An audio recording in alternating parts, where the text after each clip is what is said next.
Hello viewers, welcome back to my channel জয়াস kitchen. আজকে তৈরি করে দেখাবো হোটেল স্টাইলে মোগলাই রেসিপি। তো একদম কিন্তু পারফেক্ট দোকানের মতোই কিন্তু এরকম হবে। আশা করছি ভিডিওটি আপনাদের অনেক ভালো লাগবে। তো যদি ভালো লাগে অবশ্যই আমার চ্যানেলটি সাবস্ক্রাইব করে রাখবেন। তো দেরি না করে শুরু করছি আজকের এই রেসিপি। এখানে আমি নিয়ে নিচ্ছি 2 কাপের মতো ময়দা। তো আপনারা চাইলে কম বেশি করে ময়দাটা দিয়ে তৈরি করতে পারবেন। এখানে 2 কাপের জায়গায় 1 কাপ দিয়েও কিন্তু করতে পারবেন। তো এখানে আমি হাফ চামচ দিয়ে দিচ্ছি লবণ, আর দিয়ে দিচ্ছি হাফ কাপ রান্নার রেগুলার তেল।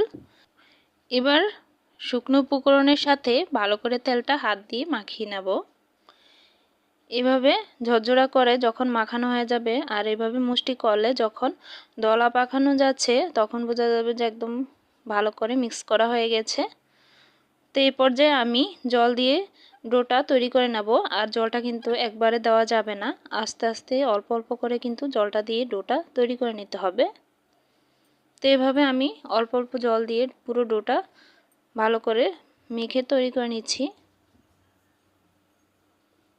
তো খেয়াল রাখবেন বেশি নরম যাতে না হয়ে যায়। তো এবার আমি পুরো ডোটা সেট হওয়ার জন্য আমি এখানে হাতে একটু তেল নিয়ে উপর দিয়ে দিচ্ছি। আর দেওয়ার পর আমি একটা নিংড়ানো ভিজে কাপড় দিয়ে এভাবে ঢেকে দিচ্ছি। তো ঢেকে দেওয়ার পর আমি 30 মিনিটের জন্য এভাবে রেখে দেব একটা সাইডে। আর এইদিকে আমি মোগলাইয়ের পুরটা তৈরি করে নেব। আর সেজন্য আমি এখানে 4টার মতো পেঁয়াজ কুচি করে নিয়েছি, সেটা দিয়ে দিচ্ছি 5টার মতো কাঁচামরিচ কুচি। তো এরকম ছোট ছোট করে কাঁচামরিচটা কুচি করে নিয়েছি, সেটা দিয়ে দিলাম ধনেপাতা কুচি।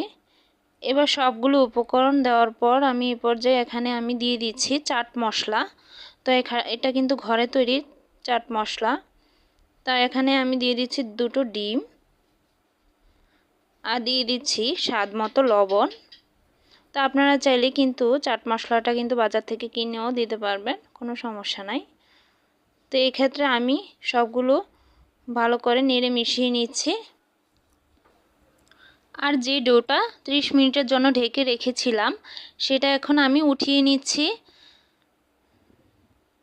তো 30 মিনিট পর কিন্তু আমি ঢাকাটা তুলে নিলাম। আর এবার ভালো করে হাত দিয়ে একটু আবারও মেখে নিচ্ছি। তো এক্ষেত্রে আমি ভালো করে মেখে নেওয়ার পর এখানে লেচি কেটে নিচ্ছি। একটু বড় সাইজ করে আমি 3টার মতো লেচি কেটে নিয়েছি। তো এভাবে আমি এগুলোকে ভালো করে হাত দিয়ে মেখে নেওয়ার পর আমি এখানে একটা রুটি বেলার পিঁড়িতে নিয়ে নিলাম। সামান্য ময়দার গুঁড়ি ছিটিয়ে আমি রুটিটা বেলে নিচ্ছি। তো গোল শেপে বেলে নেওয়ার পর আমি রুটিটা কিন্তু বেশি ভারীও করিনি বা বেশি পাতলাও করা যাবে না। তো এক্ষেত্রে এবার আমি মাঝ বরাবর যে পুরটা রেডি করে রেখেছিলাম সেটা আমি মাঝে দিয়ে দিচ্ছি।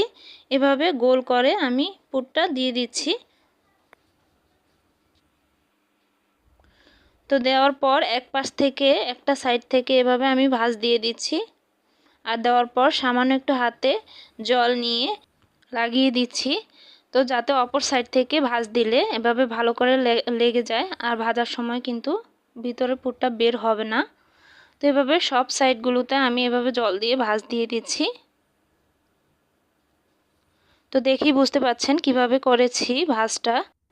এবার মোগলাইটা তৈরি করে নেওয়ার পর আমি প্যানে পরিমাণ মতো তেল দিয়ে দিচ্ছি ভাজার জন্য। আর তেলটা ভালো করে গরম হলে এর মধ্যে আমি মোগলাইটা দিয়ে দিলাম। তো এইভাবে 2 পিঠ হালকা লাল করে ভেজে নিতে হবে। তো চুলার আঁচটা কিন্তু মিডিয়ামই থাকবে, না হলে কিন্তু ভিতরে না হয়েই পুড়ে যাবে। তো এভাবে 2 সাইড ভালো করে আমি ভেজে নেব। তো এভাবে 2 সাইড যখন ভালো করে ভাজা হয়ে যাবে তখন ভালো করে তেলটা ঝারিয়ে নামিয়ে নেব। আর ঠান্ডা হয়ে গেলে তখন আমি মোগলাইগুলোকে পিস করে কেটে নেব। ঠিক যেন দোকানের মতোই তৈরি হয়েছে। আপনারা কিন্তু দেখেই বুঝতে পারছেন কতটা পারফেক্টলি আজকের এই মোগলাই তৈরি হয়েছে। তো এভাবে আমি প্রত্যেকটা মোগলাই ভালো করে পিস করে এরকম ছোট ছোট করে কেটে নিচ্ছি। তো আপনারা শুরু থেকে শেষ পর্যন্ত অবশ্যই দেখেছেন ভিডিওটি। আর অবশ্যই রেসিপিটি আপনাদের ভালো লেগেছে।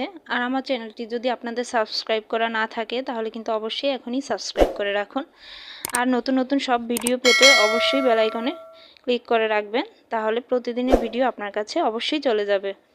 তো এভাবে পাশে থাকার জন্য অনেক অনেক ধন্যবাদ।